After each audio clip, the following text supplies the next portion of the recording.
ముందుగా మేషరాశి ఫలితాలు.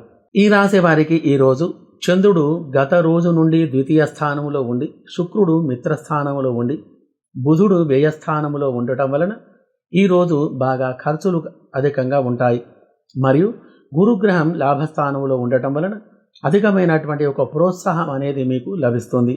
ఉద్యోగస్తులకు పై అధికారుల నుండి చిన్నపాటి ఒత్తిళ్లు కలిగేటువంటి ఒక అవకాశం ఉంది.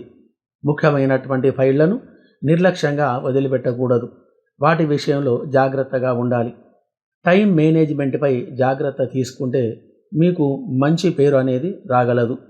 వ్యవహార వ్యాపారములు, కొత్త ప్రాజెక్టులు ప్రారంభించడం వలన చెడు ఫలితాలు ఎదురు కాగలవు. స్థిరమైనటువంటి వ్యాపారాలు, ఆర్థికమైన వివాదాలు తలెత్తేటువంటి అవకాశం ఎక్కువగా ఉంది. అధికమైనటువంటి పెట్టుబడులకు ఈరోజు వెళ్ళవద్దు. మరియు రియల్ ఎస్టేట్ రంగంలో ఉన్నవారికి స్థలాల కొనుగోలు, అమ్మకాలకు ఈరోజు అనుకూలమైనటువంటి రోజు కాదు. కాబట్టి ముఖ్యంగా రిజిస్ట్రేషన్లు వాయిదా వేసుకోవడం అనేది చాలా మంచిది.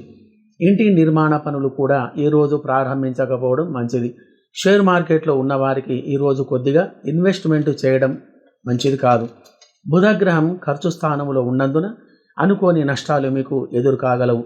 గతంలో పెట్టినటువంటి యొక్క కొన్ని షేర్స్ స్వల్ప లాభాలను కలిగించే అవకాశం అనేది ఈరోజు కలదు.